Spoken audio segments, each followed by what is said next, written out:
A very warm welcome to everybody watching this video today. Before I begin today's topic, I would like to express my heartfelt gratitude to all my viewers for subscribing my channel.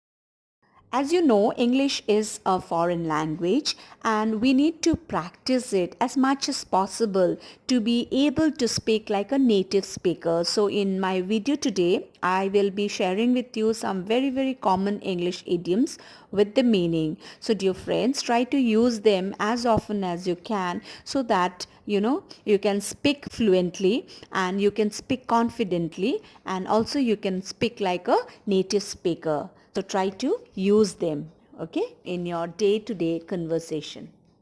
So dear friends, you must be wondering why is it so important to learn English idioms? You must be thinking that how is it going to help you to speak like a native speaker? Well, let me tell you, when someone is talking about hitting books, another one is talking about twisting someone's arm, you scratch your head and wonder why you can't understand these English expressions even though you can translate the words. Well, you have just had your first introduction to English idioms. If you don't understand common idioms in English, it will be difficult to truly communicate like a native speaker. So that is the importance of English idioms when you speak English. Okay. Now, what are idioms?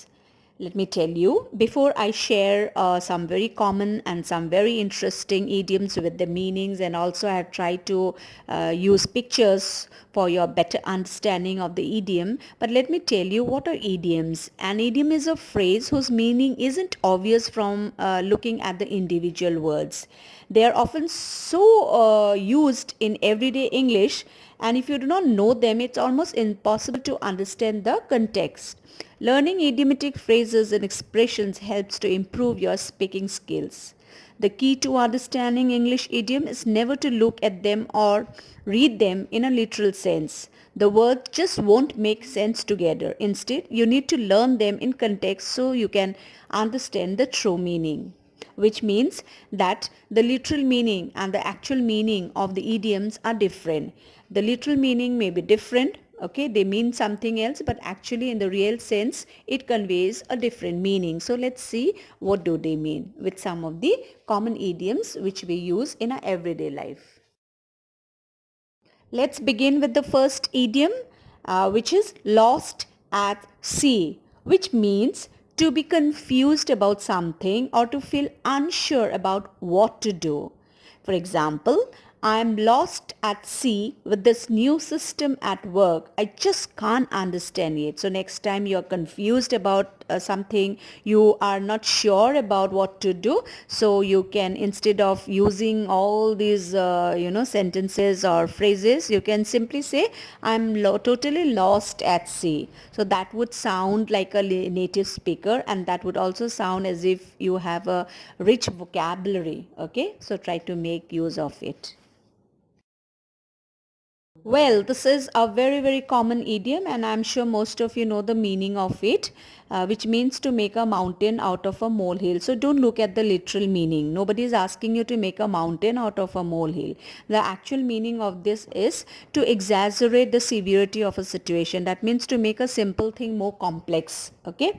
There are people, yes, I have seen in my personal life as well, who makes a small thing a very big one, very complex one, okay, critical. So that is actually the meaning of it. Let's see how it is used in a sentence. She shouted at him angrily for being 5 minutes late, but it really didn't matter that much. She really made a mountain out of a molehill. Every cloud has a silver lining. I don't think I have to explain you this idiom because you must be using it in your daily life, in your daily conversation. You must be using it regularly. Anyways, let me share you the meaning. The meaning of this is there is a good aspect to every bad situation, which means that whenever hurdles, difficulties, obstacles comes to your life, it doesn't last for long. Okay, it is going to pass because the black clouds, the dark clouds are not going to remain there forever. The sky is going to be clear. The example of which is, don't worry about losing your job, it will be okay. Every cloud has a silver lining, which means always hope for the best. Okay. Get into deep water and in hot water mean the same thing, which means to get into trouble. Okay. Example, he got into deep water when he borrowed a lot of money from a loan shark. Yeah, this is quite a easy one. Once in a blue moon, which you must be very familiar with, and perhaps you must be using it very often. The meaning of which is very rarely. Once in a blue moon, very rarely. He used to call his grandma once in a blue moon. Now that she has passed away, he regrets not making more of an effort to keep in touch. Okay. So that is the actual meaning, and don't go by the literal meaning. Fine. Many moons ago. Okay, this is not a very commonly used. This is not a very common idiom. This is one of those English expressions that are a little bit formal or dated. You will most likely to hear many moons ago in stories or when someone is trying to create a dramatic effect. Okay, the meaning of many moons ago, it means to a long back. Okay, a long time ago. Many moons ago, we used to be very close friends. Now we have gone separate ways and lost contact. Okay. Chasing rainbows. Okay. Means following dreams, trying to do something that can't be achieved. You cannot chase a rainbow. You can never catch it. Okay. That's impossible. So which means you're trying to fulfill a dream or follow a dream which is impossible, which cannot be achieved. His paintings have neither style nor imagination, but he insists on being a professional painter. He is always chasing rainbows. That means he is running after something which is impossible to be achieved. A smart cookie. Okay, what is the meaning of this? Let me just share with you. Here is an easy one. Okay, a smart cookie, which means an intelligent person. It shouldn't be too hard for a smart cookie like you to learn Spanish. Remember, a smart cookie is somebody who is very intelligent. Well, the idiom calm before the storm means an unusually quiet period before a period of problems, chaos, disaster, obstacles, hurdles. Okay. Let's look at the sentence, how it has been used. The strange quietness in town made her feel peaceful. Little did she know it was just the calm before the storm. Weather a storm. Okay, can somebody weather a storm? Which means to survive a dangerous event or effectively deal with a difficult situation. Example, and that is how it is used in a sentence. Last year, they had some financial difficulties when her husband was fired. Together, they weathered the storm and figured out how to keep going. Yes, that is actually should be the right attitude when you are facing any kind of difficulties, problems, obstacles, hurdles in your life. You must be able to weather a storm. That means to deal with the situation effectively. Not one's cup of tea. Okay, let's see what's the meaning of this.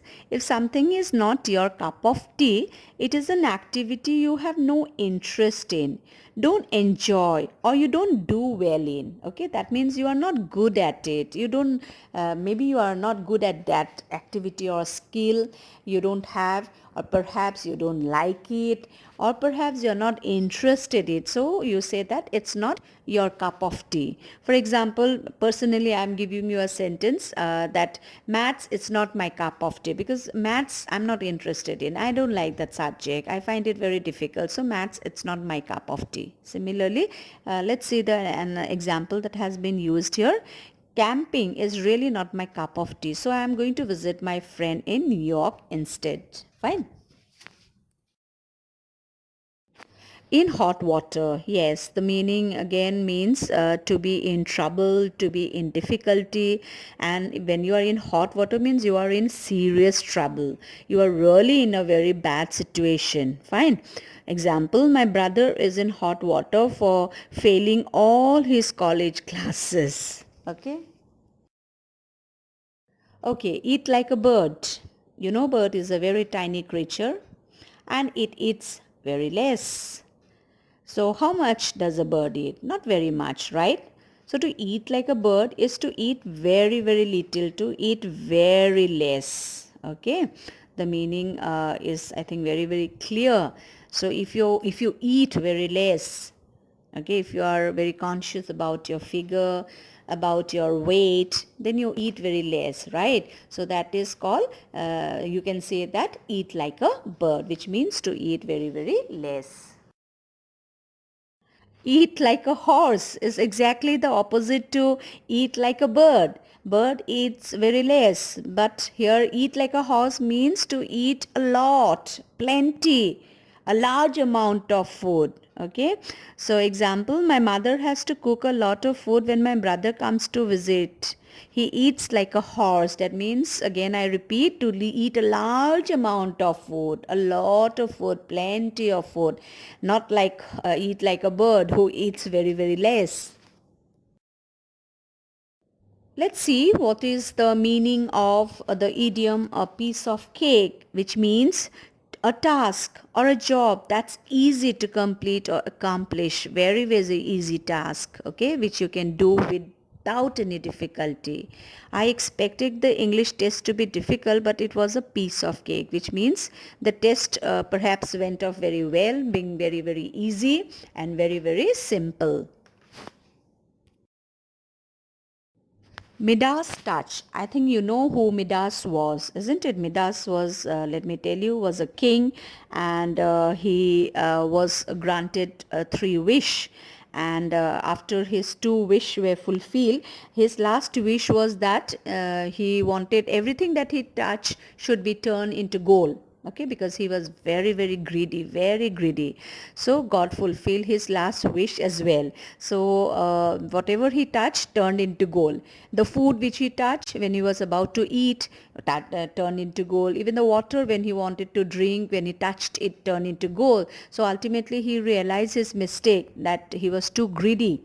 Okay, and then he asked God for forgiveness. So that is actually Midas touch. Okay, whatever he touched turned into gold. But here let's see how it has been used in the sentence: to be able to make money easily.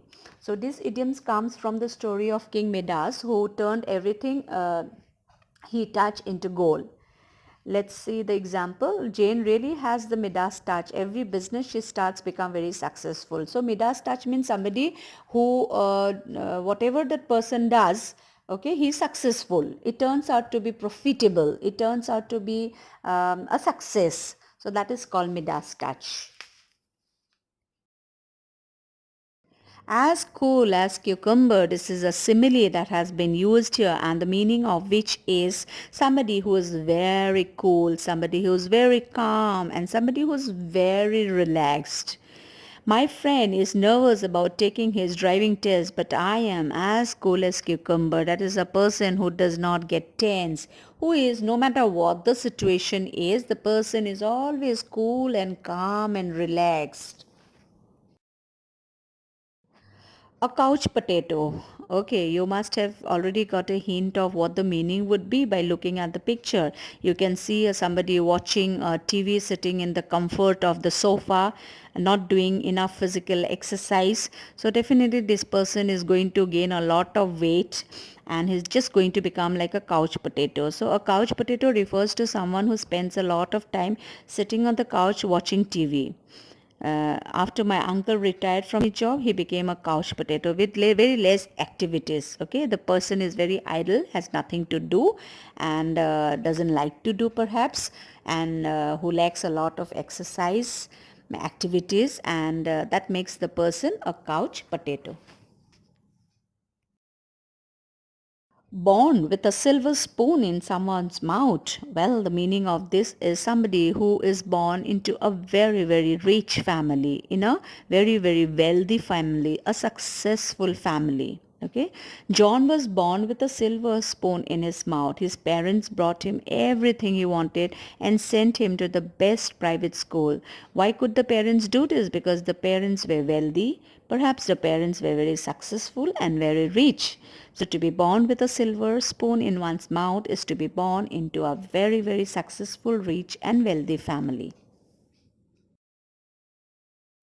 To go from rags to riches. So you have seen the transformation, okay, and you must have already got an idea of what the idiom means, from going from rags to riches. So that means which from someone is going from poverty to having a lot of money. Okay, somebody becoming rich from being poor.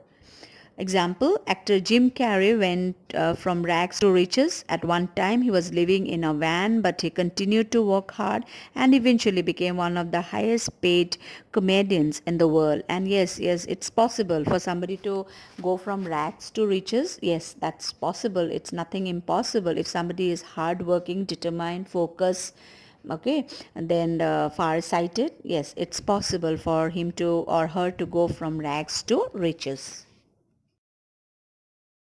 To be close-fisted is a person who doesn't like to spend money, okay, who is very stingy. You can also call the person as a miser.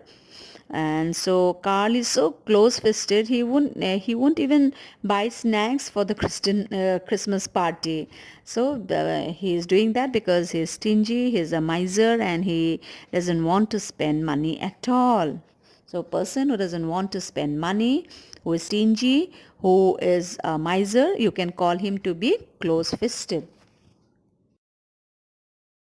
Castle in the sky. Can you build a castle in the sky? It's impossible. So which means you are thinking of doing something, you dream of something which is not possible actually in reality. Okay, so that means you are living in an imaginary world. Castle cannot be built in the sky. That can only happen in your imagination, not in your reality. So the meaning is very clear. A daydream, that is a hope, especially for one's life, that is unlikely to come true, which may never happen. A castle can never be built in the sky. So it's a dream which is impossible to be fulfilled. It can only be, you can only imagine it. It can happen in only imagination, not in reality. So world traveling used to be a castle in the sky for most people a few decades ago, but with cheap flight tickets and the global use of English, many youngsters are living that dream. Okay.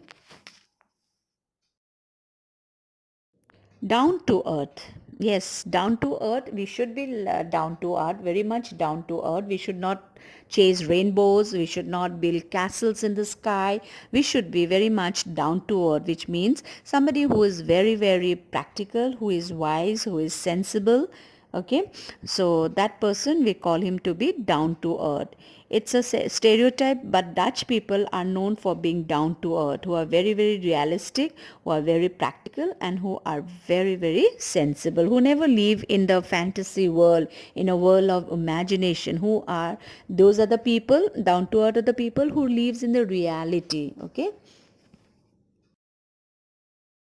Salt of the earth, being very, very honest and very good. In fact, you can call Mahatma Gandhi was the salt of the earth. Okay, my father is the salt of the earth. He works hard and always keep walking on air. Okay, walking on air means very excited, or very happy. It is the same as the meaning would be same as the idiom over the moon, on cloud nine, in seventh heaven, and in good spirits. So these all these idioms mean the same thing. Okay, that means to be very excited or happy. So walking on air you may use, you may over also use the idiom over the moon, on cloud nine, in seventh heaven, and in good spirits. Any of these you use, the meaning would be the same, which means very excited or very happy. So which means she's been walking on air since she found out that she is pregnant, means she's very very happy, very excited about it. To break the ice means to attempt to become friends with someone. He made a weather joke to break the ice. Means when suppose for I am giving you a very simple example, when there is a workshop that is conducted, there is a seminar that is happening. So there is a gathering of lot of people, and these people do not know each other. Okay, they are new to each other. So generally what happened, the resource person, what he does is, so that they start talking to each other and the silence is broken. Why there is silence? Because they do not start conversation, since they don't know each other. So to break the silence, the resource person sometimes conduct some kind of activities where they join together, perform the activity, and then they start talking to each other, because now they know each other. So that's called breaking the ice. To bury your head in the sand means to try to avoid a particular situation by pretending that it does not exist. When someone is unable to solve a particular situation, and they what did they try to do? They try to pretend that it does not exist only. And these are the attitude of an escapist when they are faced with problems, any kind of work which they cannot handle or unable to do. And then what do? They bury their head in the sand. Okay. So let's see the example. Stop burying your head in the sand. You haven't been happy with him for years. Why are you staying together? Okay. Let the dust settle, which means to allow a situation to become calm or normal again after something exciting or unusual has happened. Sentence, let's see. You just had a big news yesterday. Let the dust settle and don't make any decision yet. That means don't take any decision in a hurry. Don't get excited. Okay, don't take any kind of hasty decision. So let the dust settle, let everything pacify, let everything settle down. After that, take the right decision, which will be definitely right. Any decision that you take in a hurry, in a haste, in an excited moment or in excitement would definitely not be the right decision. So let the thing settle down. After that you take the decision, that definitely that decision will be a wise one.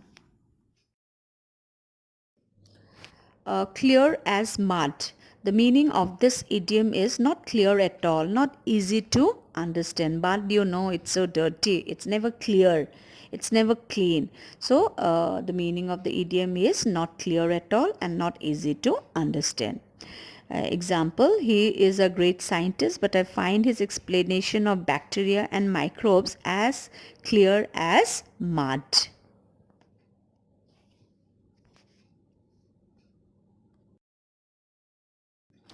As coal as stone. As coal as stone is a simile, and the meaning of the idiom is somebody who lacks feelings, emotions, who does not have any kind of feelings for others, who does not have feeling of empathy, brotherhood, sympathy, love, compassion, kindness. So these things are missing in the person. He lacks emotions, he lacks feelings. So that person is called as cold as stone. Okay, so somebody very cold and very very unemotional, without feelings. Example, in the Victorian times many women were told to suppress their feelings and thus appeared as cold as stone. So which means appeared without any kind of feelings, without any kind of emotions. Between a rock and a hard place.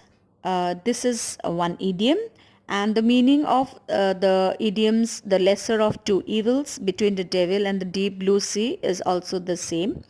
The meaning of this three idioms is that between two difficulties, between two danger. If you are stuck up in between a hard rock and a hard place, so which means from both sides you are in difficulty. Similarly, between the devil and the deep sea means you are in danger from both the side. On one side you have the devil and the other side you have the deep blue sea. So remember, the meaning of these three idioms is the same between two kind of danger, two kind of difficulties.